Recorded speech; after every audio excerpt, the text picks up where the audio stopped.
ஸ்ரீ கிருஷ்ணன் கேட்கிறார், முனிவரே, ஒவ்வொரு யுகத்திலும் யோகாச்சாரியராக சிவபிரான் அவதரித்ததையும் அந்தந்த அவதாரங்களில் அவரது சீடர்கள் யார் என்பதையும் விளக்க வேண்டும். உபமன்யு முனிவர் கூறுகிறார், ஸ்வேதர், சுதாரர், மதனர், மகோத்ரர், கங்கபௌசாட்சி, மகாமாயா, ஜெய்கீஷவ்யர், ததிவாகர், முனிவரான ருஷயர், உக்ரர், அத்ரி, கபாலகர், கௌதமர், வேதசிரஸ், கோகர்ணர், குஹாவாசி, சிகண்டி, ஜடாமாலி, அட்டஹாசர், தாருகர், லாங்குலி, மகாகாலர், சூலி, தண்டி, முண்டீசர், சகிஷ்ணு, சோமசர்மா, நகுலீஸ்வரர் இவர்கள் வாராக கல்பத்தின் 7வது மன்வந்தரத்தில் யுகவரிசைப்படி 28 யோகாச்சாரியர்களும் தோன்றினார்கள். இவர்கள் ஒவ்வொருவருக்கும் 4 சீடர்கள் அமைந்தனர். அவர்கள் அனைவரும் அமைதியே உருவானவர்கள். அவர்கள் யார் தெரியுமா? இதோ கூறுகிறேன் கேள். ஸ்வேதர், ஸ்வேதசிகர், ஸ்வேதாஸ்வர், ஸ்வேதலோகிதர், துந்துபி, சதுரூபர், ரிஷிகர், கேதுமான், விகோசர், விகேசர், விபாசர், பாசனாசனர், சுமுகர், துர்முகர், துர்கமர், துரதிக்ரமர், சனத்குமாரர், சனகர், சனந்தனர், சனாதனர், சுதாமா, விரஜர், சங்கர், அண்டஜர், சாரஸ்வதர், மேகர், மேகவாகர், சுவாகர், கபிலர், ஆசுரி, பஞ்சசிகர், பாஷ்கலர், பராச்சரர், கர்கர், பார்கவர், அங்கிரஸ், பலபந்து, நிராமித்திரர், கேதுசிங்கர், தபோதனர், லம்போதரர், லம்பர், லம்பாத்மா, லம்பகேச்சகர், சர்வஜர், சமபுக்தி, சாத்யர், சித்தி, சுதாமா, கஷ்யபர், வசிஷ்டர், விரஜர், அத்ரி, உக்ரர், குருஸ்ரேஷ்டர், ஸ்ரவணர், ஸ்ரவிஷ்டகர், குணி, குணபாகு, குச்சரியரர், குனேத்ரகர், காஷ்யபர், உஷனஸ், செவனர், பிரகஸ்பதி, உதத்யர், வாமதேவர், மகாகாலர், மகாநிலா, வாஜஸ்ரவஸ், சுவீரர், ஷியாவகர், யதீஸ்வரர், ஹிரண்யநாபர், கௌசல்யர், லோகாட்சி, குதுமி, சுமந்து, ஜெய்மினி, குபந்தர், குசகந்தரர், பிளக்ஷர், தர்பாயணி, கேதுமான், கௌதமர், பல்லவி, மதுபங்கர், ஸ்வேதகேது, உசிஜர், பிரகதஸ்வர், தேவலர், கவி, சாலிஹோத்ரர், சுவேஷர், யுவானஸ்வர், சரத்வசு, சகலர், கும்பகர்ணர், கும்பர், பிரபாவுகர், உலூகர், வித்யுத், சம்பூகர், அஸ்வாயனர், அக்ஷபாதர், கணாதர், உலூகர், வத்சர், குசிகர், கர்கர், மித்ரகா, ருஷ்யர். இவர்கள் 112 பேரும் யோகாச்சாரியரான மகேசனின் சீடர்கள். இவர்கள் பாசுவதம் சித்திக்கு பெற்றவர்கள். இவர்களது திருமேனியில் எங்கும் திருநீர் இலங்கும். இவர்கள் அனைவரும் சாஸ்திரங்களின் கருப்பொருளை அறிந்தவர்கள். வேதங்களையும் அதன் 6 அங்கங்களையும் கசடர் கற்றவர்கள். சிவநெறி நிற்பவர்கள். சிவஞானம் கைவரப் பெற்றவர்கள். உலகியல் ஆசைகளை முற்றிலுமாக துறந்தவர்கள். சிவபரம்பொருள் ஒன்றிலேயே மனதை நிலை நிறுத்தியவர்கள். இரட்டைகளான இன்பம், துன்பம் முதலியவைகளை சகித்துக் கொள்பவர்கள். பெரும் திறன் படைத்தவர்கள். ஜீவகாருண்யம் கொண்டவர்கள். எளிமையானவர்கள். இளகிய மனமுடையவர்கள். நோய் அற்றவர்கள். சினம் தவிர்த்தவர்கள். புலன் அடக்கம் உடையவர்கள். ருத்ராட்ச மாலைகளே இவர்களது ஆவரணங்கள். நெற்றியிலே திருநீரு. அவர்களில் சிலர் ஜடை தரித்தவர்கள், சிலர் ஜடையற்றவர்கள். சிலர் ஜடைகள் கற்றியாக முறுக்கி இருக்கின்றன. சிலர் மொட்டைத்தலையர்கள். இவர்கள் அனைவரும் பழங்களையும் கிழங்குகளையுமே உண்பவர்கள். பிராணாயாமம் செய்து மூச்சை அடக்கியவர்கள். நான் சிவனாரது அடிமை, அதாவது அவரது தொண்டன் என்கிற எண்ணமே கொண்டவர்கள். என்றென்றும் சிவ சிந்தனையிலேயே ஊன்றி இருப்பவர்கள். உலகியல் என்கிற நச்சுமரத்தை அடிவேரோடு கிள்ளி எடுத்தவர்கள். முக்தி பெறுவதே பெரு நோக்காக கொண்டவர்கள். எவனொருவன் யோகாச்சாரியர்களோடு கூடிய இந்த சீடர்களை அறிந்து சிவபூஜை செய்கிறானோ அவன் சிவசாயுஜ்ய பதவியை அடைகிறான் என்பதில் சிந்திக்க வேண்டியது என்பது எதுவுமே இல்லை. ஸ்ரீகிருஷ்ணன் கேட்கிறார், முனிவரே, தாங்கள் ஆறுமுகனான முருகப்பெருமானை போன்ற ஞானம் பெற்றவர். தங்களுக்கு தெரியாதது ஒன்றில்லை. இந்நில உலக மக்களின் உலகியல் பாசங்களை தகர்த்து எரியவே முனிவரான தாங்கள் திருமேனி தாங்கி வந்துள்ளீர்கள். தங்களை தவிர சிவ தத்துவத்தை உள்ளபடி உணர்ந்தவர்கள் தேவர்களோ அசுரர்களோ எவரும் இல்லர். தங்கள் திருவாய்மொழியாக அந்த சிவ தத்துவ அமுதை பருகுவது சிவபெருமானின் திருமுகத்திலிருந்து பெறுவது போன்றே உள்ளது. மேலும் அதை தங்களிடமிருந்து இதுவரை கேட்டது போதுமென்று என் மனத்திற்கு தோன்றவில்லை. பரமேஸ்வரியான இறைவி தன் மணாளரான இறைவனிடம் என்ன கேட்டாள்? உபமன்யு முனிவர் கூறுகிறார், ஸ்ரீகிருஷ்ணா, மந்திரமலையின் முகட்டில் அமர்ந்திருந்த சிவபிரானிடம் தேவி வினவியதை கூறுகிறேன் கேள். இறைவா, ஆன்ம தத்துவ சாதனத்தில் ஈடுபாடு கொள்ளாமலும் மனம் புலன்கள் அடக்கம் பெறாமலும் மனத்தூய்மை பெறாமலும் இருக்கும் அறிவினியான ஜீவாத்மக்களுக்கும் தாங்கள் வசியராக ஆவது எந்த உபாயத்தால் என்று கூறுங்கள். இறைவா, ஆன்ம தத்துவ சாதனத்தில் ஈடுபாடு கொள்ளாமலும் மனம் புலன்கள் அடக்கம் பெறாமலும் மனத்தூய்மை பெறாமலும் இருக்கும் அறிவிலிகளான ஜீவாத்மாக்களுக்கும் தாங்கள் வசியராக ஆவது எந்த உபாயத்தால் என்று கூறுங்கள். மகாதேவரான இறைவன் கூறுகிறார், தேவி, ஒரு சாதகனது மனதில் சிரத்தையான ஈடுபாடும் பக்தியும் இல்லையெனில் அவனுக்கு பூஜை, தபம், ஜபம், யோகாசனங்கள், பெரும் அறிவு முதலியன என்ன இருப்பினும் அச்சாதனங்களால் நான் அவனுக்கு வசியனாக ஆக மாட்டேன். என்னிடம் அவனுக்கு மிகுந்த ஈடுபாடு இருக்குமேயாகில் அப்பொழுதுதான் நான் அவனுக்கு வசியமாவேன். அதனால் அவன் என்னை தரிசிக்கலாம், தொடலாம், பூஜிக்கலாம், என்னோடு உரையாடலாம். ஆகவே அவன் எனது அடியவனாக ஆக வேண்டுமானால் அவனுக்கு என்னிடம் மிகுந்த அன்பு தோன்ற வேண்டும். அவனுக்கென்று விதித்த கடமைகளே சிரத்தைக்கு காரணம். அதாவது ஸ்வதர்மமே சிரத்தைக்கு காரணம். அவனுக்கான கடமைகளுக்கு காரணம் ஸ்ரத்தை, அதாவது ஈடுபாடு. அதுதானே 4 வர்ணத்தவர்களையும் காத்து ரட்சிக்கிறது.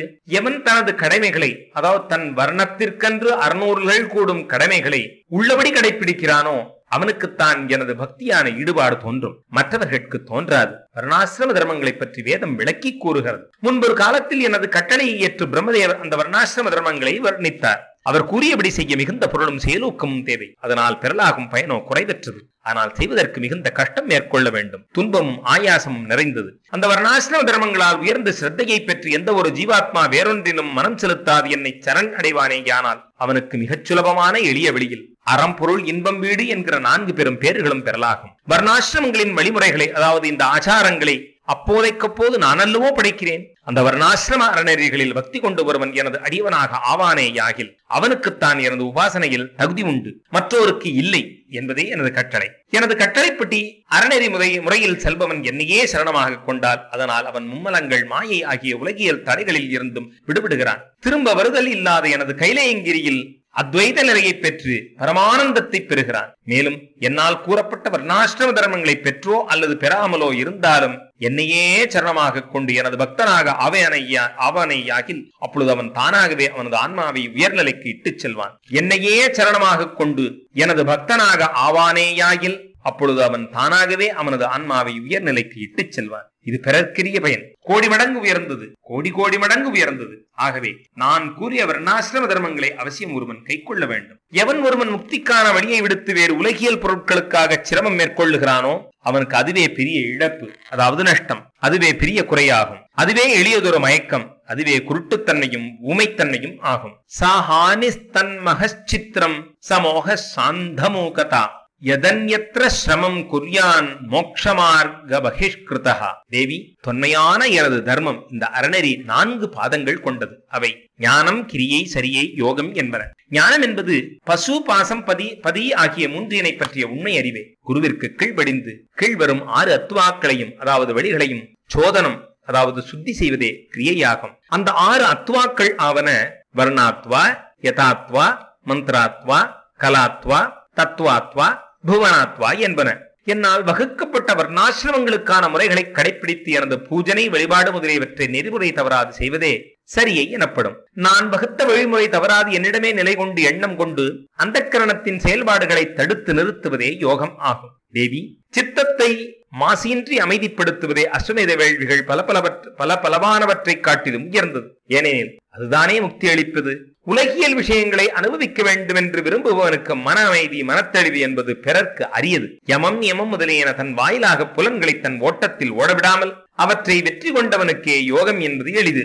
யோகம் வினை பாவங்களை போக்கவல்லது. வைராக்கியம் மூலம் மெய்யறிவு தோன்றுகிறது. இந்த மெய்யறிவின் மூலம் யோகம் சித்திக்கிறது. யோகம் அறிந்தவன் பதிதனானாலும், அதாவது தன் தர்மங்களை விட்டு அதனால் கீழ்நிலை அடைந்தாலும் அவன் முக்தனாகிறான் என்பதில் ஐயமே இல்லை. அனைத்து ஜீவராசிகளிடமும் தயை வேண்டும், கருணை கொள்ள வேண்டும். அஹிம்சை என்கிற அறநெறியை அனைவரும் கை கொள்ள வேண்டும். ஞானத்தை எவ்வகையிலாவது பெற வேண்டும். உண்மையே பேசுதல், திருடாமை, பரம்பொருளிடமும் பரலோகத்திடமும் நம்பிக்கை கொள்ளுதல், சிவனான என்னிடம் ஸ்ரத்தை கொள்ளுதல், புலன்களை தன் வயத்தில் வைத்திருத்தல், வேதம் மற்றும் சாஸ்திரங்களை தான் படித்து பிறருக்கு போதித்தல், வேள்விகளை செய்தல் மற்றும் செய்வித்தல், என்னையே அனவரதமும் நினைத்திருத்தல், ஈஸ்வரனையே நினைந்து அன்பு கொள்ளுதல், எப்பொழுதும் மெய்யறிவு பெற்றவனாக ஆகுதல், இவை அனைத்தும் அந்தணனான ஒருவனுக்கு மிக மிக அவசியங்களே.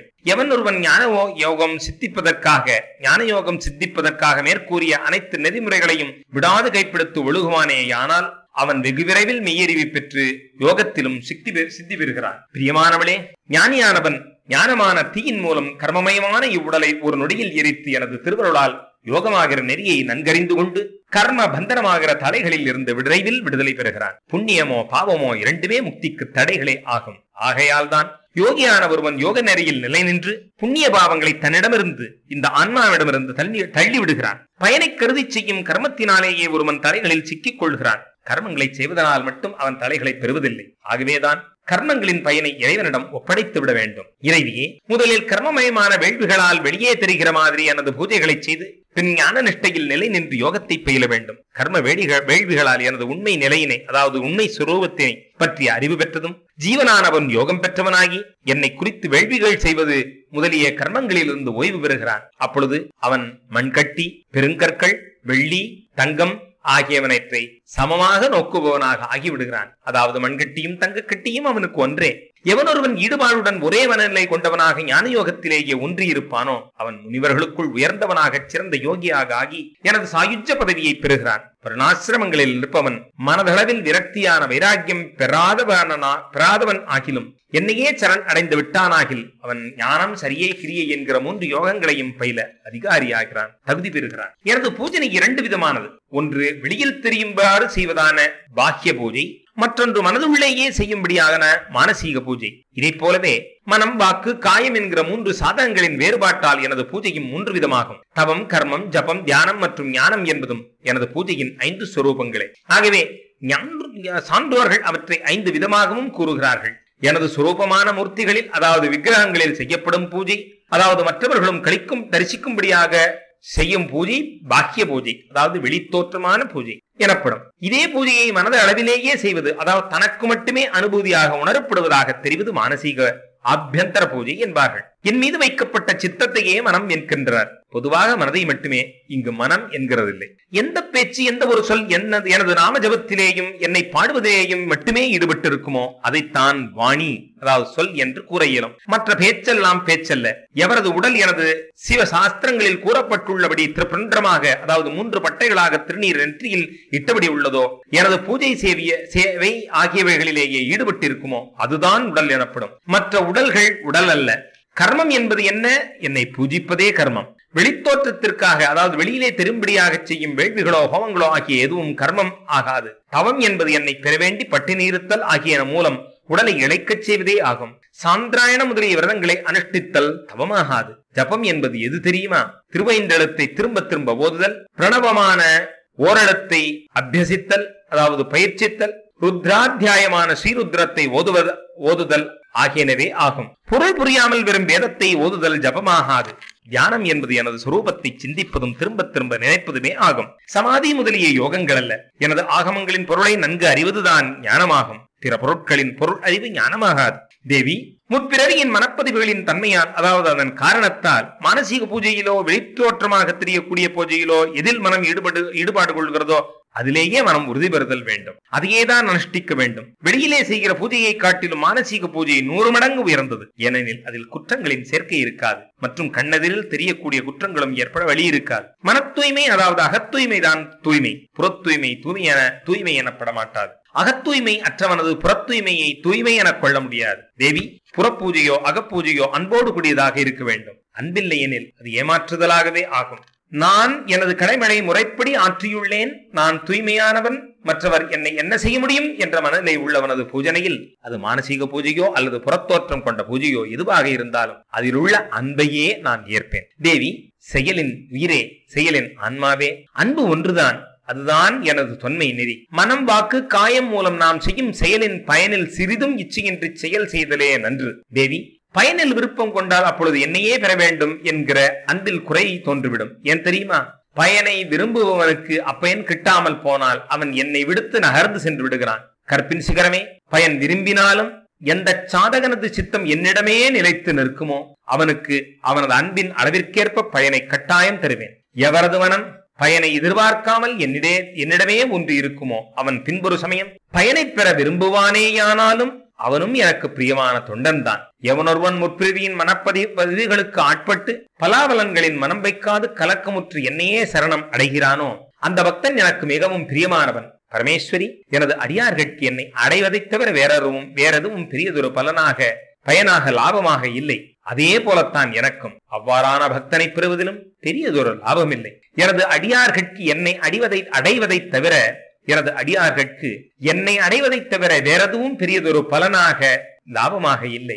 அதே போலத்தான் எனக்கும் அவ்வாறான பக்தனை பெறுவதிலும் பெரியதொரு லாபம் இல்லை. என்னிடம் வைக்கப்பட்ட அவனது அன்பே எனது திருவருளினால் பரம நிர்வாண ரூபமான முக்தியை தந்து விடுகிறது. எவன் இங்குமங்கும் ஓடித்திருகின்ற மனதை என்னிடமே அர்ப்பணித்து விடுகின்றானோ, அதனால் எனது அனன்ய பக்தனாக, அதாவது அடியவனாக ஆகின்றானோ, அந்த அடியவனே எனது சிவதர்மங்களை அனுஷ்டிக்கத்தக்கவன். அம்மாதிரி என்னிடமே அதை அர்ப்பணித்த அடியவனுக்கு 8 இலக்கணங்கள் கூறப்பட்டுள்ளன. அவைகள் என்னவென்று கூறுகிறேன் கேள். எனது அடியார்களிடம் நேசம், எனது பூஜையில் விருப்பம், பிறரை கொண்டு செய்விக்காமல் சிவபூஜையை தானே செய்தல், அவனது செயல்கள் அனைத்தும் என்னை பற்றியனவாகவே இருத்தல், எனது திருவிளையாடல்களை பற்றி கேட்பதில் ஈடுபாடு, அவ்வாறு கேட்கும் போது காதலாகி கசிந்து உருகுதல், எப்பொழுதும் என்னையே நினைத்திருத்தல், என்னை அண்டியே வாழ்க்கை நெறிமுறைகளை கடைபிடித்தல் என்பனவே அந்த 8 இலக்கணங்கள். இவ்8 இலக்கணங்களும் ஒரு மிலேச்சனான சண்டாளனிடம் இருப்பதும் அவனே ஸ்ரீமான், அவனே உயர்ந்த அந்தணன் முனிவரும் கூட, அவனே சிறந்த துறவியும் பண்டிதனும். எனது பக்தன் இல்லாதவன்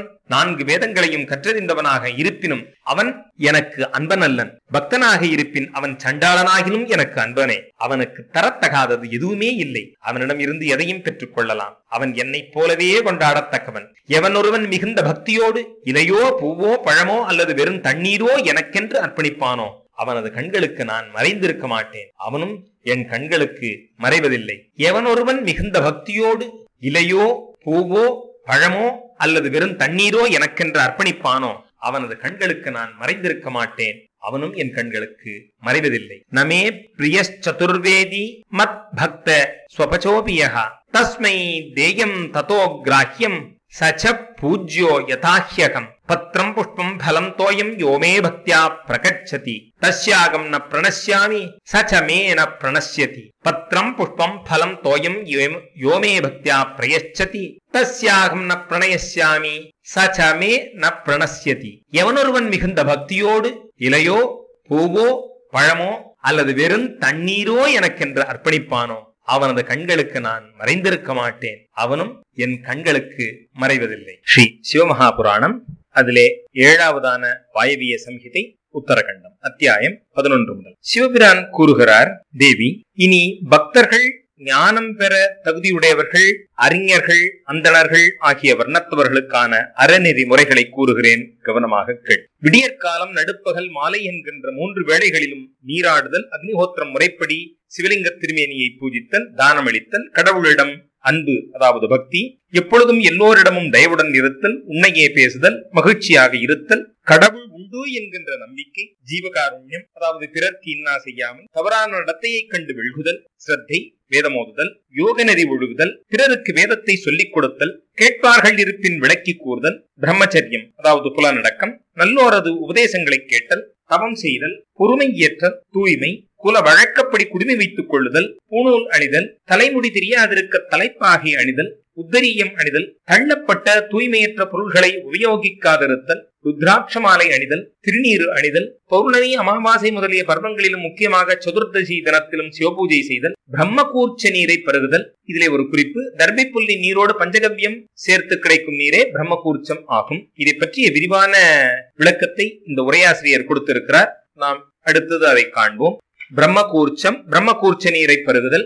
ஒவ்வொரு மாதமும் இந்த பிரம்மகூர்ச்ச நீரால் எனக்கு அபிஷேகம் செய்து விசேஷமாக பூஜித்தல், தனக்கென்று சமைத்த அன்னத்தையும் பித்திருக்களுக்காக செய்யும் சிராத்தத்தின் அன்னத்தையும் புசியாதிருத்தல், பழைய அன்னத்தை புசியாதிருத்தல், புழுத்த அரிசி முதலியவற்றினால் ஆன கஞ்சியை தவிர்த்தல், கள் உண்ணாமை, சிவபூஜைக்கு பின் சண்டிகேஸ்வரருக்கு நிர்மால்யமாக தந்த அன்னத்தை புசியாதிருத்தல் முதலிய அனைத்து நெறிமுறைகளும் அனைத்து வர்ணாசிரமங்களில் இருப்பவர்களுக்கும் பொதுவான தர்மங்களாகும். இதிலே இந்த பிரம்மகூர்ச்ச நீரை பற்றிய விளக்கத்தை உரையாசிரியர் கொடுக்கிறார். பராசர ஸ்மிருதியில் 11வது அத்தியாயத்தில் உள்ள பிரம்மகூர்ச்ச விளக்கம், கோமூத்திரம், பசுஞ்சாணம், பால், தயிர், நெய், தர்பை நீர் இவ் 6ம் தூய்மையானவை, பாவத்தை போக்குபவை. இக்கலவையை பிரம்மகூர்ச்சம் அதாவது தர்பை நீர் கலந்த பஞ்சகவ்யம் எனப்படும். இந்த பிரம்மகூர்ச்சம் தயார் செய்யக்கூடிய முறையானது காராம்பசுவின் கோமூத்திரம், வெள்ளை பசுவின் சாணம், தாமிரவர்ணமுடைய பசுவின் பால், சிவப்பு நிற பசுவின் தயிர், கபில வர்ணமுடைய பசுவின் நெய் அல்லது கபில நிற பசுவின் கோமூத்திரம் முதலிய 5ஐயும் எடுத்துக் கொள்ள வேண்டும். கோமூத்திரம் 1 பலம், இது ஒரு அளவு. கட்டை விரலின் பாதி அளவு சாணம், பால் 7 பலம், தயிர் 3 பலம், நெய் 1 பலம், தர்பை புல் நீர் 1 பலம், இவற்றை ஒன்று சேர்க்க வேண்டும். காயத்ரி மந்திரத்தினால் கோமூத்திரத்தையும், கந்தத்வாரா என்கிற மந்திரத்தினால் பசுஞ்சாணத்தையும், அபியாயஸ்வர என்கிற மந்திரம் கூறி பாலையும், ததிகிராவணா என்கின்ற மந்திரத்தினால் தயிரையும், தேஜோசி சுக்ர என்கின்ற மந்திரம் சொல்லி நெய்யையும், தேவஸ்யத்வா என்கிற மந்திரம் கூறி தர்பை புல்லின் நீரையும் எடுத்துக் கொள்ள வேண்டும். இவ்வாறு மந்திரங்கள் கூறி ஒன்றாக கூட்டப்பட்டு தூய்மை பெற்ற கலவையை அக்னியின் அருகில் வைக்க வேண்டும். ஆபோஹிட்டா என்கிற மந்திரம் கூறி அக்கலவையை கலக்க வேண்டும். மானஸ்தோகே என்கிற மந்திரம் கூறி நீரால் அக்கலவையை புரோக்ஷிக்கவும். பின் இராவதி இதம் விஷ்ணு மானஸ்தோகே சம்பதி என்கிற மந்திரங்களை கூறி நுனி முறியாமல் இருக்கும் 7 தர்பை புற்களினால் செய்த கூர்ச்சத்தினால் அக்னியின் அருகில் வைக்கப்பட்ட பஞ்சகவ்யத்தை அக்னியில் ஹோமம் செய்ய வேண்டும். ஹோமம் செய்து மீதமான பஞ்சகவ்யத்தை பிரணவமான ஓங்காரத்தை சொல்லிக் கொண்டே திரும்பவும் கலக்கி கையில் எடுத்துக்கொண்டு அதை குடிக்கவும். எவ்வாறு நெருப்பு கட்டைகளை எரித்து சாம்பலாக்குகிறதோ அவ்வாறே பிரம்மகூர்ச்சமான இந்த பஞ்சகவ்யம் மனிதனின் தோல், எலும்பு முதலியவற்றில் தங்கியுள்ள பாவங்களை எரித்து சாம்பலாக்கட்டும். தேவதைகள் இதில் குடியிருப்பதால் பிரம்மகூர்ச்சம் உலகங்களிலும் பவித்திரமாக தூய்மையானதாக கருதப்படுகிறது. இதை பற்றிய விரிவான அந்த பராசர ஸ்மிருதியையும் உரையாசிரியர் கொடுக்கிறார். நாம் தொடர்கிறோம். இனி அந்தணர்களுக்கான விசேஷ தர்மங்கள்: பொறுமை, அமைதி காத்தல், மகிழ்ச்சியுடன் இருத்தல், வாய்மை, பிறர் பொருளை கவராதிருத்தல், புலனடக்கம், இறைவனை பற்றிய மெய்யறிவு, வைராக்கியம், திருநீறு அணிதல், உலகியல் மயக்கத்திலிருந்து ஒதுங்கி இருத்தல், இப்பத்தும் அந்தணர்களுக்கான விசேஷ தர்மங்கள். இப்பொழுது யோகிகளான துறவிகளின் இலக்கணம். பகலில் மட்டும் பிச்சை எடுத்த அன்னத்தை உண்பது என்பது ஒன்றே முக்கிய இலக்கணம். வானப்பிரஸ்தர்கள் ஆனவர்களுக்கும் இதே நியமம்தான். துறவிகள், வானப்பிரஸ்தாசிரமிகள், பிரம்மச்சாரிகள் ஆகிய மூவரும் இரவில் உணவு எடுத்துக் கொள்ளக்கூடாது. ஓதுவித்தல், வேள்விகள் செய்து வைத்தல், தானம் பெறுதல் என்கிற மூன்றும் சத்திரியர்களுக்கும் வைசியர்களுக்கும் விதிக்கவில்லை. சத்திரியர்களுக்கான தர்மங்கள்: அனைத்து வர்ணத்தவர்களையும் பாதுகாத்தல், போரில் பகைவர்களை கொல்லுதல், கொடுமை செய்யும் அதாவது தீங்கிழைக்கும் பறவைகள், விலங்குகள், தீய நடத்துடைய மக்கள் ஆகியவர்களை உரிய முறையில் தண்டித்தல், அனைவரையும் ஒன்றுபோல் நம்பாதிருத்தல், சிவனடியார்களை நம்புதல், ருதுகாலத்தில் மட்டும் மனைவியை புணருதல், படைகளை பாதுகாத்தல், ஒற்றர்கள் வாயிலாக உலக நடவடிக்கைகளை அப்போதைக்கப்போது அறிதல், எப்பொழுதும் தன் கையில் ஆயுதம் ஏந்தியிருத்தல், திருநீராகிய கவசம் அணிந்திருத்தல் என்பனவே சத்திரியர்களுக்கான தர்மங்கள். வைச்சியர்களுக்கான தர்மங்கள்: பசுக்களை பராமரித்தல், வாணிபம் செய்தல், உழவு செய்தல் என்பன. 4ஆம் வர்ணத்தவர்களுக்கான வேளாளர்களுக்கான தர்மங்கள்: முதல் 3 வர்ணத்தவர்களுக்கு பணிவிடை செய்தல். இல்வாழ்வானது தர்மங்கள்: நந்தனவனம் அமைத்தல், எனது திவ்ய திருத்தலங்களுக்கு யாத்திரை செல்லுதல், தன் மனையாளிடம் மட்டுமே புணருதல் என்பன. வானப்பிரஸ்தர்கள், துறவிகள், பிரம்மச்சாரிகள் ஆகிய மூவரும் புலன் அடக்கம் கொண்டு பிரம்மச்சாரியத்தை காத்தலே முக்கிய தர்மம். பெண்களுக்கோ கணவனுக்கு பணிவிடை செய்வது ஒன்றே தொன்று தொட்டு வரும் அறநெறி. இது தவிர வேறொரு விரதமும் தேவையில்லை. மங்களமானவளே, கணவன் அனுமதித்தால் மட்டுமே பெண்கள் என்னை பூஜிக்கலாம். பதிசேவையை விடுத்து விரதங்கள் அனுஷ்டிக்கும் பெண்டிர் நரகம் புகுவார். இதில் யோசிப்பதற்கு ஒன்றுமே இல்லை. இனி விரைவுகளான கைம்பெண்களுக்கான பொது தர்மங்களை கூறுகிறேன் கேள். விரதங்கள் அனுஷ்டிப்பது, தானம் அளித்தல், தபம் ஏற்றல், ஆச்சாரம், தரையில் படுத்தல், இரவில் மட்டும் உணவு ஏற்றல், எப்பொழுதும் புலன் அடக்கத்துடன் இருத்தல், திருநீரு அல்லது தண்ணீரினால் நீராடுதல், அமைதியாக இருத்தல், மௌனமாக இருத்தல், பொறுமை காத்தல், முறைப்படி அனைத்து ஜீவராசிகளுக்கும் உணவளித்தல், அஷ்டமி, சதுர்தசி, பௌர்ணமி, முக்கியமாக ஏகாதசி என்று முறைப்படி உபவாசம் இருத்தல், என்னை பூஜித்தல் என்பனவே விரைவுகளுக்கான தர்மங்கள். இதுவரை தங்களது வர்ணாசிரமங்களில் ஊற்றம் கொண்ட அந்தணர்கள், கத்திரியர்கள், வைசியர்கள், துறவிகள், பிரம்மச்சாரிகள், வானப்பிரஸ்தர்கள், இல்வாழ்வோன் ஆகியவர்களது அறநெறி முறைகளை சுருங்க கூறினேன். மேலும் வேளாளர்கள், பெண்கள் ஆகியவர்களுக்கான தர்மங்களையும் கூறினேன். தேவி, நீயும் எப்பொழுதும் என்னையே சிந்தித்த வண்ணம் எனது திரு 5 எழுத்தை ஓங்காரத்துடன் இணைத்து 6 எழுத்து மந்திரமாக ஓம் நம சிவாய என்று ஜபம் செய்ய வேண்டும். இவையே வேதங்களில் கூறப்பட்ட நெறிமுறைகள். இதுவே தர்மம். இதுவே அறம் பொருள் இரண்டின் சேர்க்கை சுருக்கமாகும். உலகில் எவனொருவன் தன் விருப்பத்திற்கு ஏற்ப எனது அருவுருவான சிவலிங்க விக்கிரகத்திற்கு சேவை செய்வதே தன் கடமை என்று கொண்டிருக்கிறானோ அவன் முற்பிறவியில் செய்த பூஜையின் பயனாக அந்த மனப்பதிவுகளை தன்னுள் கொண்டிருப்பதனால் இப்பொழுது இப்பிறவியில் காதலாகி கசிந்து ஒருவன் அன்பன் ஆகிறான். அதனால் அவன் பெண், பொன், மண் என்கிற உலகியல் விஷய சுகங்களில் ஈடுபாடு கொண்டாலோ அல்லது வெறுப்புதான் கொண்டாலோ எதுவாகிலும் தாமரையிலை தண்ணீரிலேயே மிதந்தாலும் அதில் ஒட்டாதது போல பாவங்களில் அவன் ஒட்டுவதில்லை. அதாவது உலகியல் இன்ப துன்பங்கள் அவனை தீண்டுவதில்லை. எனது அருளினால் தூய்மை பெற்ற அந்த அறிஞன் எனது சுரூபத்தை நன்கு அறிகிறான். அதனால் அவனுக்கு இதை செய்யலாம், இதை செய்யக்கூடாது என்கிற விதி நிஷேதங்கள், அதாவது இதை செய்யலாம், இதை செய்யக்கூடாது என்பவை இல்லை. இச்சமாதி நிலையோ சரணாகதி செய்ய வேண்டும் என்பதோ அவனுக்கு அவசியமில்லை. எனக்கு எப்படி விதி நிஷேதங்கள் இல்லையோ அவ்வாறே அவனுக்கும் விதி நிஷேதங்கள் இல்லை. பரிபூர்ணனான எனக்கு எப்படி செய்ய முடியாது என்பது எதுவுமே இல்லையோ அதுபோலத்தான் செய்ய வேண்டியது அனைத்தையும் முறைப்படி செய்து முடித்த ஞான யோகியருக்கும் செய்தாக வேண்டும் என்பதாக எதுவும் இல்லை. அவர்கள் எனது அடியார்களின் நலனுக்காகவே மனிதத்தன்மையை ஏறிட்டுக் கொண்டு இந்நில உலகில் உலா வருகிறார்கள். அவர்களை ருத்ர உலகிலிருந்து நழிவு விழுந்த ருத்ரர்களே என எண்ணுவாயாக.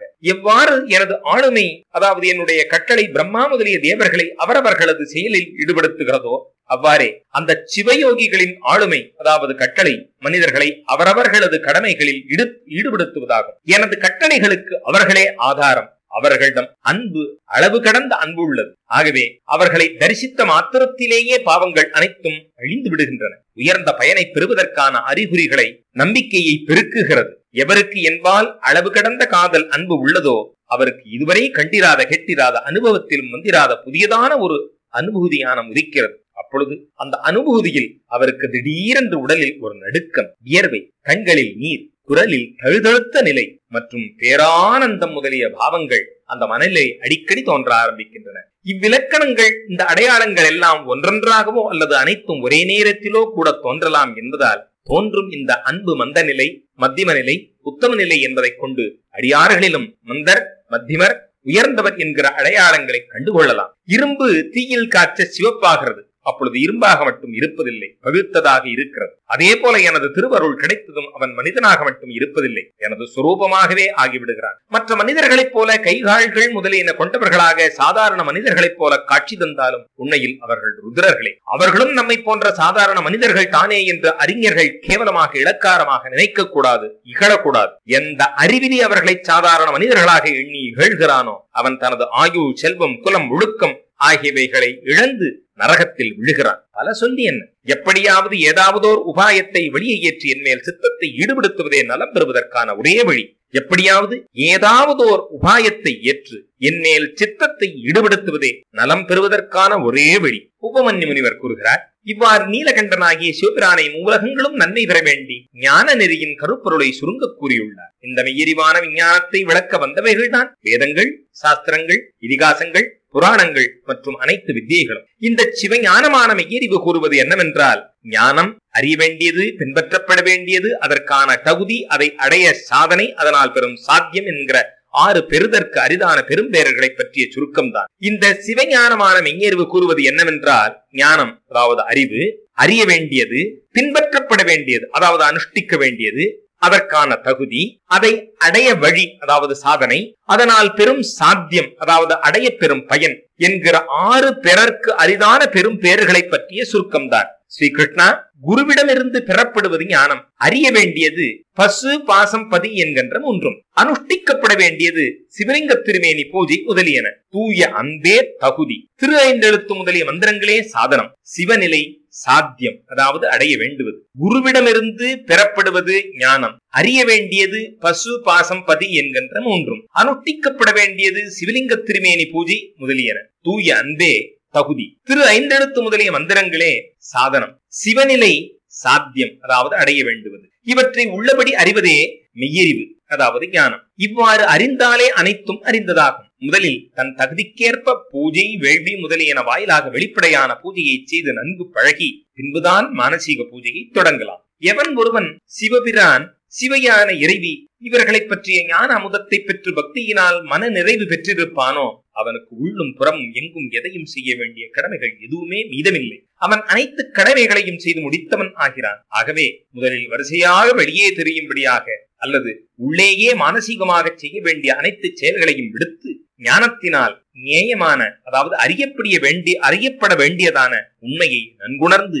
அதன் பின் உண்மை உணர்வதற்கு சாதனமாக இருந்த ஞானத்தையும் துறக்க வேண்டும். ஒருவேளை மனம் சிவனார் பக்கலில் ஒன்றுபடவில்லை எனில் கர்மங்களை செய்வதனால் எந்த ஒரு பயனும் இல்லை. மனம் ஒன்றுபட்டு விட்டால் கர்மங்களை செய்ய வேண்டிய அவசியமே இல்லை. ஆகவே அகப்புற கர்மங்களை செய்தோ செய்யாமலோ எவ்வகையிலாவது இறைவனிடம் மனதை ஈடுபடுத்த வேண்டும். ஆகவே எவனது மனம் சிவபரம்பொருளிடம் ஒன்றுபட்டு விட்டதோ, எவனது புத்தி அசைவற்ற நிலையாக நிற்குமோ அவ்வாறான சான்றோர்க்கு இவ்வுலகிலும் அவ்வுலகிலும் எங்குமே பரமானந்த நிலை ஏற்படுகிறது. எவனது மனம் சிவபரம்பொருளிடம் ஒன்றுபட்டு விட்டதோ, எவனது புத்தி அசைவற்ற நிலையாக நிற்குமோ அவ்வாறான சான்றோருக்கு இவ்வுலகிலும் அவ்வுலகிலும் எங்குமே பரமானந்த நிலை ஏற்படுகிறது. இவ்வுலகில் ஓம் நம சிவாய என்கிற திருவைந்தெழுத்தை ஓதுவதாலேயே அனைத்து சித்திகளும் நன்மைகளும் எளிதில் பெறலாகும். ஆகவே ஒப்புயர்வற்ற பெருநிலையை பெறுவதற்கு இத்திரு 5 எழுத்தின் உண்மை அறிவை பெற வேண்டும். திருவைந்தெழுத்தினுடைய பெருமையை சொல்லப்படுகிறது.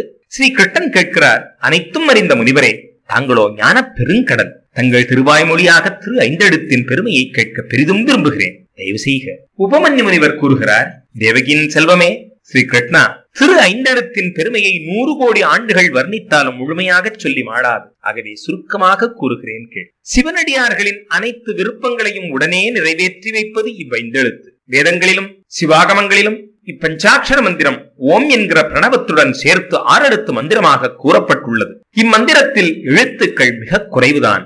ஆனால் அவ்வெழுத்துக்களில் புதிந்துள்ள பொருளோ எல்லையற்றது. இத்திரு 5 எழுத்துக்கள் வேதத்தின் சாரம், முக்தி அளிப்பது, சிவனாரது ஆளுமை நிறைந்தது, ஐயமற்றது, சிவபிரானின் சுரூபமானது, அனிமாதி சித்திகளை தன்னுள் கொண்டது, தெய்வத்தன்மை பொருந்தியது, மக்களை மகிழ்விப்பது, மனோமனத்தை நீக்குவது, விரும்பியதை அளிப்பது, சிவபிரானின் திருவாக்கினென்றும் உதித்தது, வாயினால் உச்சரிக்க எளிது, அனைத்து ஜீவராசிகளும் உய்யும் வண்ணம் சர்வஜரான சிவபிரான் ஓம் நம சிவாய என்கிற இந்த திருவைந்தெழுத்து மந்திரத்தை கூறியுள்ளார். ஓம் என்னும் பிரணவத்தோடு கூடிய இம்மந்திரம் அனைத்து கலைகளுக்கும் மூல காரணமான விதை.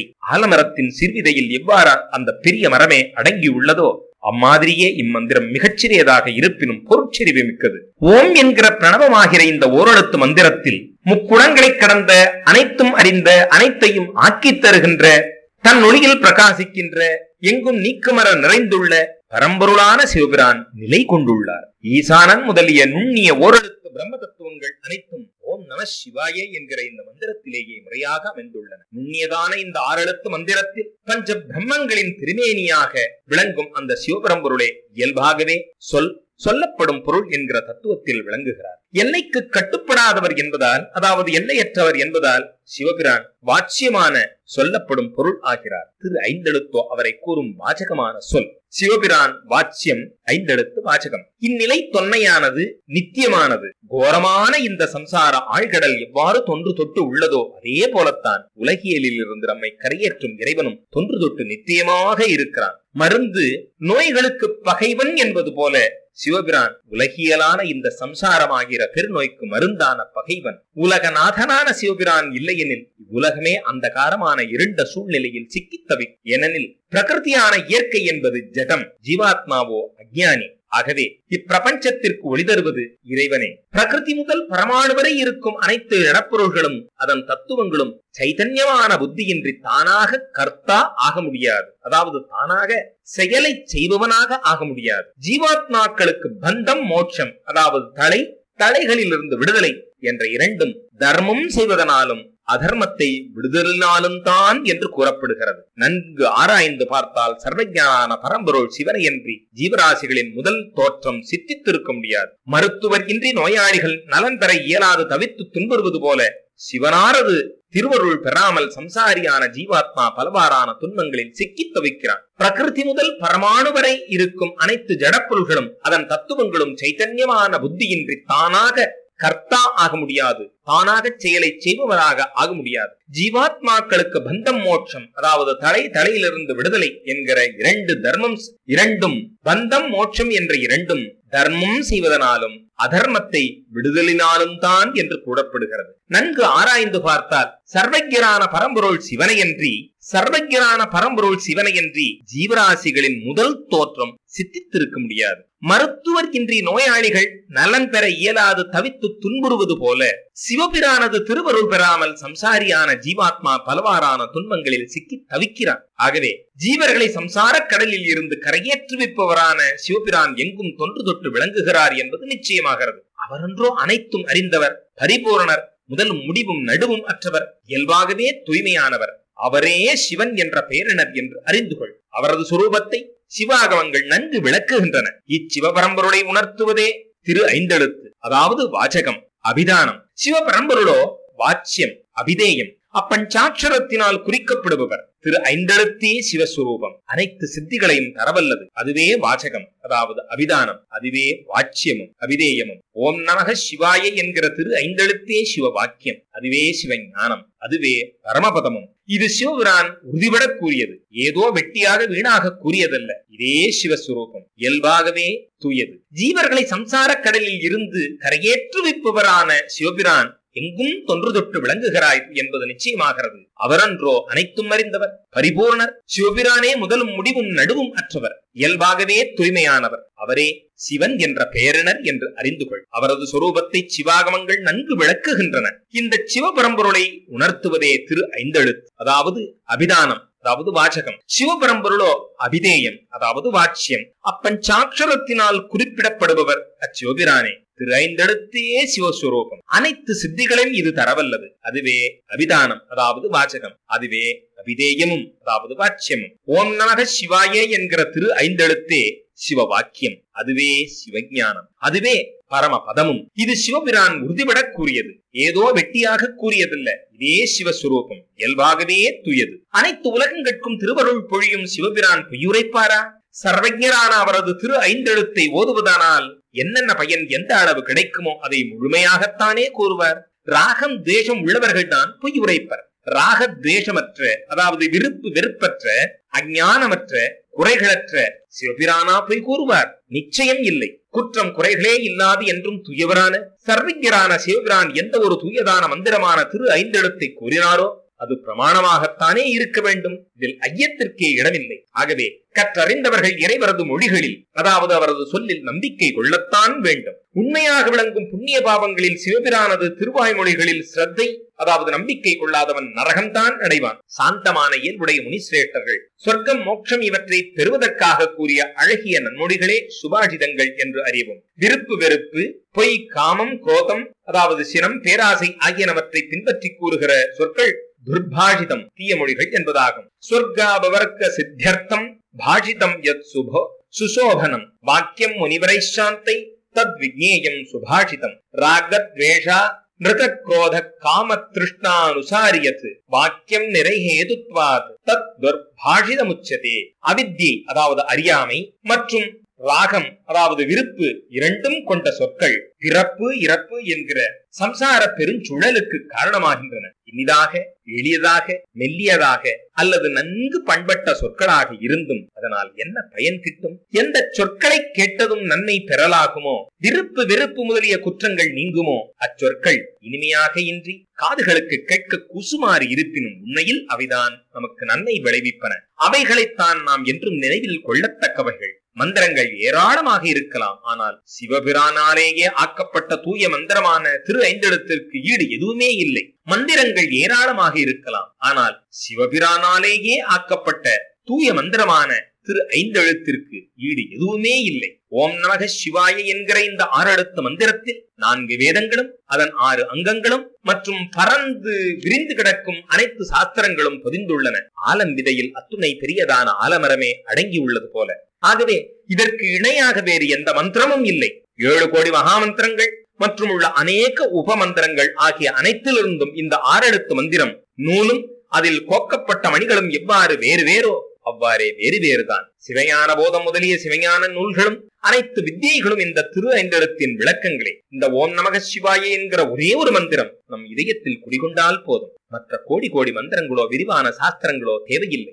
எவன் நமக சிவாய என்கிற திரு ஐந்தெழுத்தை உறுதியோடு ஜபித்து தனதாக்கி கொண்டானோ அவன் அனைத்து சாஸ்திரங்களையும் கற்றவன், புண்ணிய கர்மங்கள் அனைத்தும் செய்து முடித்தவன். நமஹா என்கிற 2 எழுத்துக்களோடு சிவாய என்கிற 3 எழுத்துக்களும் எவனது நாவின் நுனியில் இருக்குமோ அவனது பிறவியே நற்பிறவி, பயனுடைய பிறவி. திரு ஐந்தெழுத்தை ஓதுகிறவன் பண்டிதனோ பாமரனான அறிவிலியோ தாழ்ந்தவனோ யாராக வேண்டுமானாலும் இருக்கட்டும், அவனே பாவக்குண்டிலிருந்து விடுதலை பெறுபவன் ஆவான். தேவி கேட்கிறாள், இறைவா, கலியுகம் வெற்றி கொள்ள இயலாதது, ஒதுக்கி தள்ளவும் முடியாது, எல்லோரையும் கலக்குவது. ஆகவே உலக மக்கள் இக்கலியில் அறநெறி விடுத்து பாவம் என்னும் பேர் இருளில் மூழ்கி வர்ணாசிரம தர்மங்களை இழந்து சங்கடத்தில் துன்ப சூழ்நிலையில் விழப்போகிறார்களே. இக்கட்டான சூழ்நிலை ஏற்பட போகிறதே. அனைவருடைய அதிகாரம் சந்தேகத்திற்கு இடமாகுமே. அதனால் பெரும் விபரீதங்கள் தோன்றுமே. அப்பொழுது உபதேச முறைகள் நசித்துவிடும். குரு சிஷ்ய பரம்பரை என்பதே இல்லாமல் போய்விடும். இவ்வாறாக வரக்கூடிய கலியுகத்தில் தங்களுடைய அடியார்கள் இவ்வாறு முக்தி பெறுவர். சிவபிரான் கூறுகிறார், தேவி, கொடுமையான கலியுகத்தில் மனிதர்கள் எனது மந்திரமான திரு ஐந்தெழுத்தின் துணை கொண்டு பக்தி வெள்ளம் புரண்டோடும் மனம் பெற்று உலகியல் தடைகளில் இருந்து முக்தி பெறுவர். சொல்ல முடியாததும் நினைக்கவும் முடியாததுமான மனம், வாக்கு, உடல் இம்மூன்றினாலும் குற்றங்களே இழைத்தவன், செய்நன்றி மறந்தவன், கருணை உள்ளம் அற்றவன், ஏமாற்றுபவன், பேராசை கொண்டவன், தீய எண்ணம் கொண்டவன், இவ்வாறான தீய குற்றங்கள் கொண்டவன் ஆயினும் என்மேல் பக்தி கொண்ட மனது உடையவனாக எனது திரு ஐந்தெழுத்தை ஜபித்து வருவானே யாகில் அவனுக்கு இந்த திரு ஐந்தெழுத்து வித்தையே உலகியல் பயத்தை நீக்கி முக்திக்கரை சேர்த்துவிடும். இம்மந்திரம்தான் தாரக மந்திரமான ஓடம். இவ்வுலகில் மிக மிக கீழ்நிலைக்கு சென்றவன் ஆனாலும் அவன் இத்திரு ஐந்தெழுத்தை ஓதுவானானால் உலகியல் தடைகளில் இருந்து விடுதலை பெறுவான். இது எனது வாக்கு. தேவி கேட்கிறாள், ஒரு மனிதன் தனது இழிந்த செயல்களால் கீழ்நிலை அடைகிறான். அதனால் அவனுக்கு நற்கர்மங்கள் செய்ய முடியவில்லை. அவனது செயல்கள் நரகத்தைத்தானே தரும். அவ்வாறான நிலையில் இழிந்த செயல்கள் செய்த ஒருவன் இந்த திரு ஐந்தெழுத்தினால் எவ்வாறு முக்தி பெறுவான்? உலகியல் தடைகளில் இருந்து எவ்வாறு விடுபடுவான்? சிவபிரான் கூறுகிறார், அழகிய மனமுடையவிளே, நீ மிகவும் உயர்ந்த சரியான வினாவைத்தான் கேட்கிறாய். இப்பொழுது இதற்கான விடையை கூறுகிறேன் கேள். இது ரகசியமானது என்பதனால் இதுவரை இதை வெளியிடவில்லை. திரு ஐந்தெழுத்தை விடுத்து உலகியலில் மயங்கி வேறு மந்திரங்களை கூறி என்னை வழிபட்டால் அது நிச்சயம் நரகத்திற்குத்தான் வழிவகுக்கும். ஆனால் திரு ஐந்தெழுத்திற்கு அவ்வாறான தடைகள் ஏதுமில்லை. சிலர் நீரை மட்டும் உண்டு, சிலர் காற்றை மட்டும் சுவாதித்து, விரதங்கள் பல இருந்து உடலை இழைக்கச் செய்து தவம் செய்கிறார்கள். இதனால் அவர்களுக்கு எனது உலகம் கிடைக்கும் என்பதில்லை. ஆனால் எவன் பக்தியோடு திரு ஐந்தெழுத்தை மட்டும் ஓதிய வண்ணம் என்னை பூஜிக்கிறானோ அவன் இத்திரு ஐந்தெழுத்தின் பெருமையால் எனது உலகை அடைகிறான். ஆகையால் தவமோ வேள்வியோ விரதங்களோ நியமங்களோ ஆகிய இவை எவையும் பஞ்சாட்சரம் கூறி செய்யும் பூஜையில் கோடியில் ஒரு பங்குக்கு கூட சமமாகாது. தலைப்பட்டவனோ முக்தனோ பஞ்சாட்சரம் கூறி பூஜை புரிபவன் சம்சார பாசத்திலிருந்து விடுதலை பெறுகிறான். தேவி, திரு ஐந்தெழுத்து ஓம் என்கிற பிரணவத்துடன் சேர்ந்து சடக்ஷரமாகிறது. ஈசானம், தத்துருஷம், அகோரம், வாமதேவம், சத்யோஜாதம் என்கிற 5 பிரம்ம தத்துவங்களும் இதன் உறுப்புகள். இம்மந்திரத்தை கூறி காதலாகி கசிந்து உருகி என்னை பூஜிப்பவன் முக்தி பெறுகிறான். பதித்தனோ, அதாவது ஒழுக்கம் தவறியவனோ, தாழ்ந்தவனோ உயர்ந்தவனோ அவன் இந்த திரு ஐந்தெழுத்தை ஓதி என்னை பூஜிக்க வேண்டும். குருவின் உபதேச முறையின் மூலம் மந்திரத்தை பெற்றானோ இல்லையோ என்பதும் தேவையில்லை. சனத்தை வென்றிருந்தால் போதும். மந்திர தீட்சை பெற்றவன் மந்திர தீட்சை பெறாதவனை விட கோடி மடங்கு உயர்ந்தவன். ஆகவே மந்திர தீட்சை பெற்று செய்ததே உயர்ந்தது. மைத்ரி அதாவது கருணை, முதிதா அதாவது மனநிறைவு முதலிய குணங்கள் கொண்டவனாக, புலன் அடக்கம் கொண்டவனாக, மந்திர தீட்சை பெற்றவனாக இருந்து என்னை பூஜிப்பவன் என்னையே ஒப்பவனாக ஆகிறான். இதில் பல சொல்வதற்கு என்ன உள்ளது? எனது திரு ஐந்தெழுத்தை ஓதுவதற்கு எல்லா பக்தர்களுக்கும் தகுதி உண்டு. அதனால் அது மிகவும் உயர்வானது. திரு ஐந்தெழுத்தின் மகிமையினால் அல்லவோ உலகம், வேதங்கள், மகர்ஷிகள், தொன்மையான தர்மங்கள், தேவர்கள் மற்றும் இவ்வுலகங்கள் அனைத்தும் நிலையாக அடிபற்று நிற்கின்றன. தேவி, மகா பிரளயமான ஊழிக்காலத்தில் சராச்சரங்கள் அடங்கிய இவ்வுலகம் அழியும்.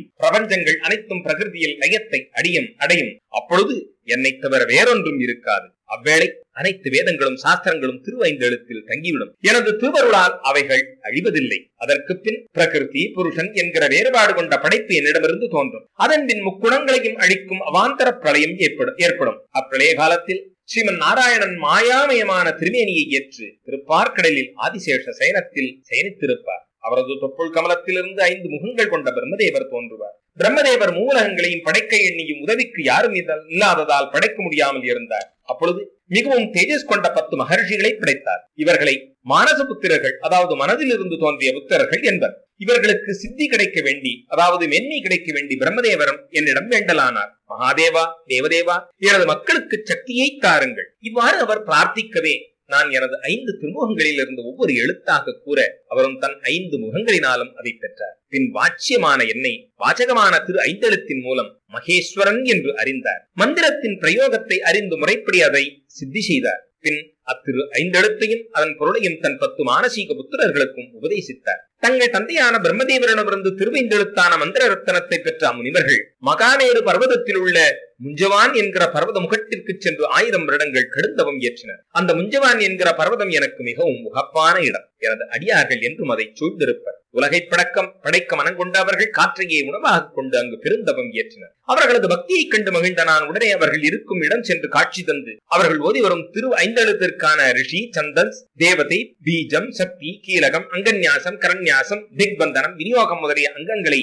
முழுமையாக உபதேசித்தேன். உலகம் பெருக்கமடைய வேண்டும் என்பதற்காக நான் திரு ஐந்தெழுத்தின் விதிமுறைகளை முறைப்படி உபதேசித்தேன். மந்திரத்தின் மகிமையினால் தவத்தின் பயனை பெற்ற முனிவர்கள், தேவர்கள், அசுரர்கள், மனிதர்கள் ஆகியவர்களை படைக்கலாயினர். இனி உயர்ந்ததான இந்த திரு ஐந்தெழுத்தின் சுரூபத்தை விளக்குவேனாக. முதலில் நமகா என்கிற பதத்தை கூற வேண்டும். அதன் பின் சிவாயே என்கிற பதம். இவ்விரண்டு சொற்களும் சேர்ந்ததுதான் திரு ஐந்தெழுத்து. இது அனைத்து வேதங்களுக்கும் கிரீடம் போன்றது. சொற்கூட்டங்கள் அனைத்துக்கும் தொன்மையான விதை. இந்த திரு ஐந்தெழுத்து முதலில் எனது திருமுகத்தில் இருந்துதான் தோன்றியது. ஆகவே இது எனது உண்மை தத்துவத்தை, எனது சொரூபத்தை குறிப்பது. இந்த வித்தியை தியானிக்கும் போது ஒரு பெண்மாலாக தியானிக்க வேண்டும். இந்த வித்யாதேவியின் திருமேனி பொலிவு உருக்கி எடுத்த பண் போன்றது. உருண்டு உயர்ந்த மார்பகம், 4 திருக்கரங்கள், முக்கண்கள், தலையில் இளம்பிறை, 2 கரங்களில் ஒன்றில் தாமரையையும் மற்றதில் நீலோத்பலப்பூவும், கீழிரு திருக்கைகளில் ஒன்றினால் வரத முத்திரையும் மற்றதனால் அபய முத்திரையும் காட்சி தருகின்றன. அமைதியான சாந்தம் தவழும் திருமுகம், இலக்கணங்கள் முழுவதும் நிரம்பியது. திரு ஆபரணங்கள் எங்கும் காட்சி தருகின்றன. வெண்டாமரை ஆசன பீடம், சுருண்ட இருண்ட கேசங்கள், திருமேனியிலோ 5 வர்ணங்கள், அதாவது 5 நிறங்கள், மஞ்சள், கருப்பு, புகை, பொன், சிவப்பு ஆகியன. உடல் காந்தியோ ஒளிவிட்டு பிரகாசிக்கிறது. இவற்றை தனித்தனியாக கூறுவோமானால் பிந்துநாதம் என்பதால் அலங்கரிக்கப்பட்டுள்ளதாக கூற வேண்டும். பிந்து என்பது அரைச்சந்திர வடிவானது. நாதம் என்பது விளக்கில் ஒளிரும் படலம் போன்றது. இத்திருமந்திரத்தின் எழுத்துக்கள் அனைத்தும் பீஜரூபம்தான் என்றாலும் வேறு அக்ஷரங்களும் இதற்கு பீஜம் என்றும் அறியவும். தீர்க்கஸ்வரம் உள்ள 4வது எழுத்தை, அதாவது வா, கீலகம் என்றும், 5வது வர்ணமான, அதாவது 5வது எழுத்தான யாவை சக்தி என்றும் அறியவும். இம்மந்திரத்தை கண்டுபிடித்த ரிஷி வாமதேவர். ஆகவே அவரே இதற்கு ரிஷி. சந்தஸ் என்பது பங்கி. இம்மந்திரத்தின் தேவதை சிவனான நானே. இதிலே ஒரு குறிப்பு இந்த உரையாசிரியர் கூறுகிறார். ஓமஸ்ய ஸ்ரீ சிவ பஞ்சாட்சரி மகாமந்திரஸ்ய வாமதேவ ரிஷி பங்கி சந்தஹ சிவோ தேவதா மம் பீஜம் யம் சக்தி வாம் கீலகம் ஸ்ரீ சதாசிவ கிருபா பிரசாதோ பலத்வி பூர்வம் அகில புருஷார்த்த சித்தகே ஜபே விநியோகா என்பது சிவபுராணத்தில் காணும்படி. ஆனால் மந்திர மகாரணவம் முதலிய நூல்களில் ஓம் பீஜம் நமஹா சக்தி சிவாய கீலகம் என்றுள்ள வேறுபாட்டையும் கவனிக்க நாம் தொடர்கிறோம். நமஹ சிவாயே என்கிற இந்த மந்திரத்தில் உள்ள ந முதலான எழுத்துக்களுக்கு ரிஷிகள் முறையே கௌதமர், அத்ரி, விஸ்வாமித்ரர், அங்கிரசர், பரத்வாஜர் ஆகிய 5வரும். இந்த 5 எழுத்துக்களின் சந்தஸ் முறையே காயத்ரி, அனுஷ்டுப், திருஷ்டுப், பிரகதி, விராட் என்பன. இவ்வெழுத்துக்களின் தேவதைகள் முறையே இந்திரன், ருத்ரன், விஷ்ணு, பிரம்மா, ஸ்கந்தனான முருகன். 4 திசைகளை நோக்கும் எனது 4 திருமுகங்கள் மற்றும் மேல் நோக்கிய முகம் ஒன்று ஆக 5 முகங்களுமே இவ்வைந்தெழுத்துக்களின் இருப்பிடம். திரு ஐந்தெழுத்தின் முதலெழுத்து உதாத்தம் என்கிற ஒலிக்குறிப்பு. 2வது மற்றும் 4வது எழுத்தும் உதாத்தம். 5வது எழுத்து ஸ்வரிதம். 3வது எழுத்து அனுதாத்தமாகும். இதன் மூல வித்யை சிவன். சைவசூத்திரம் மற்றும் திரு ஐந்தெழுத்து. சிவபிரானின் தொடர்புடைய பீஜமான பிரணவம் எனது பரந்த மனது. நகாரம் தலை, மகாரம் சிகை, சிகாரம் கவசம், வா கண், ய அஸ்திரமாகும். இவ்வெழுத்துக்களின் முடிவில் 4வது வேற்றுமையை கூட்டி அதோடு நமஹா, ஸ்வாஹா, வஷட்டு, ஹும், வௌஷட், பட் என்று படித்தால் அது அங்கன்யாசம் எனப்படும். இங்கே உரையாசிரியர் ஒரு குறிப்பை கூறுகிறார். அங்கன்யாசம் என்பது ஓம் ஓம் ஹிருதயாய நமஹ, ஓம் நம் சிரசே ஸ்வாஹா, ஓம் மம் சிகாயை வஷடு, ஓம் sim கவசாய Hum, Om warm நேத்திரத்ரயாய வௌஷட், Om am அஸ்திராய but. கரன்யாசம் என்பது ஓம் ஓம் அங்குஷ்டாப்யான் நமஹ, ஓம் நம் தர்ஜனீப்யான் நமஹ, ஓம் மம் மத்தியமாப்யான் நமஹ, ஓம் சிம் அநாமிகாப்யான் நமஹ, ஓம் வாம் கனிஷ்டிகாப்யான் நமஹ, ஓம் யம் கரதல கரபிருஷ்டாப்யான் நமஹ. மந்திரம் கூறும்போது வரக்கூடிய ரிஷிகளை எங்கு தொட வேண்டும் என்பது ஓம் வாமதேவர்ஷயே நமஹ தலையிலே, ஓம் பங்கிச்சந்தசே நமஹ முகத்தில், ஓம் சிவதேவதாயை நமஹ இதயத்தில், ஓம் மம் பீஜாய நமஹ குஹ்யத்தில், ஓம் யம் சக்தியே நமஹ பாதங்களில், ஓம் வாம் கீலகாய நமஹ நாபியில், ஓம் விநியோகாய நமஹ உடல் முழுவதும். முக்கியமான ஒரு குறிப்பு. மந்திரங்களை இங்கே புராணத்திலும் புராண உரையிலே குறிப்பிடப்பட்டிருந்தாலும் இதை கேட்கக்கூடியவர்கள் தயவு செய்து இதை குருநாதர் மூலமாக மட்டுமே அறிந்து தெரிந்து உபாசிக்கவும். தொடர்கிறோம். தேவி, இத்திரு ஐந்தெழுத்தில் ஒரு சிறு மாற்றம் செய்தால் அது உனது மூல மந்திரமாகும். அதாவது திரு ஐந்தெழுத்தின் 5வது எழுத்தான ஏ என்பதை 12வது ஸ்வரத்தில் சேர்த்தார். அதாவது நம சிவாயே என்கிற சிவமந்திரம் நம சிவாயே என்கிற தேவியின் மூலமந்திரமாகும். ஆகவே இந்த மந்திரங்கள் மூலம் மனம், வாக்கு, காயம் ஆகிய 3 செயல்பாடுகளில் வேறுபாடு கொண்டு நம் இருவரையும் பூஜிக்கலாம், ஜபிக்கலாம், வேள்வியும் செய்யலாம். அதாவது மானசீக பூஜை, வாசிகமான பூஜை, சரீர சம்பந்தமுடைய சாரீரக பூஜை என அப்பூஜை 3 வகையாகும். அப்பூஜையை ஒருவன் தன் புத்திக்கு எட்டியவாறு செய்யலாம். சமயத்திற்கு ஏற்பவும் செய்யலாம், அறிவிற்கு ஏற்பவும் செய்யலாம், தகுதிக்கு ஏற்பவும் செய்யலாம், தன் செல்வ செழிப்பிற்கு ஏற்பவும் செய்யலாம், உற்சாகத்திற்கேற்பவோ விருப்பத்திற்கேற்பவோ எங்கு வேண்டுமானாலும் எந்த ஒரு சாதனத்தின் மூலமாகவோ ஆனால் முழு பக்தியுடன் என் பூஜையை செய்யலாம். அவ்வாறு அவன் செய்த பூஜை அவனை முக்தியை அடையச் செய்யும். மங்களமானவளே, என்னிடமே மனதை நிறுத்திச் செய்யும் பூஜை நெறிமுறையானதோ நெறிமுறையற்றதோ எதுவானாலும் அதுவே எனக்கு மிகவும் உகப்பாகும். மேலும் தேவி, ஒருவன் எனது பக்தனாகவும் செயலூக்கத்தில் உற்சாகம் உடையவனாகவும் இருப்பானாகிலும் நான் சாஸ்திரங்களில் வகுத்த நெறிமுறைகளை அவனும் விடாது பின்பற்றத்தான் வேண்டும். ஒருவன் எனது பக்தனாகவும் செயலூக்கத்தில் உற்சாகம் உடையவனாகவும் இருப்பானாகிலும் நான் சாஸ்திரங்களில் வகுத்த நெறிமுறைகளை அவனும் விடாது பின்பற்றத்தான் வேண்டும். இனி மந்திர தீட்சை பெறுவது எப்படி என்கிற வழிமுறைகளை கூறுகிறேன். அவ்வாறின்றி ஜபிக்கும் மந்திரம் பலனளிக்காது. நெறிமுறை தவறாது செய்யும் மந்திர ஜபம் உடனே பலனளிக்கும். இங்கு உரையாசிரியர் ஒரு குறிப்பு கொடுக்கிறார். சாக்கிய நாயனார் சமணர்களுக்கு பயந்து சிவலிங்கமூர்த்தியை மனம் கசிந்துருகி கல்லால் அடித்து பூஜித்தார். ஆனால் அவர் மனம் சிவனிடமே ஒன்றி இருந்ததனால் பகவான் அதை ஏற்றார். இது நெறி தவறிய பூஜை. கண்ணப்பன் இறைவனது முகத்தில் அவரது கண்ணருகில் தன் செருப்பு காலை அடையாளத்திற்கு வைத்துக் கொண்டான். இது நமக்கு தவறாக தெரியலாம். ஆனால் அவனது பக்தியின் அளவு இறைவனுக்குமே அறிய முடியாதது என்கிறார்கள் புலவர்கள். கையொன்று செய்ய வெடி ஒன்று நாட கருத்தொன்று நினைக்க நாம் செய்யும் பூஜையோ காண்பதற்கு சாஸ்திர முறைப்படி இருப்பினும் மனை இறைவரிடம் வைக்கவில்லையே, இதுவும் ஒருவித பூஜை தான் என்பது உரையாசிரியருடைய குறிப்பு.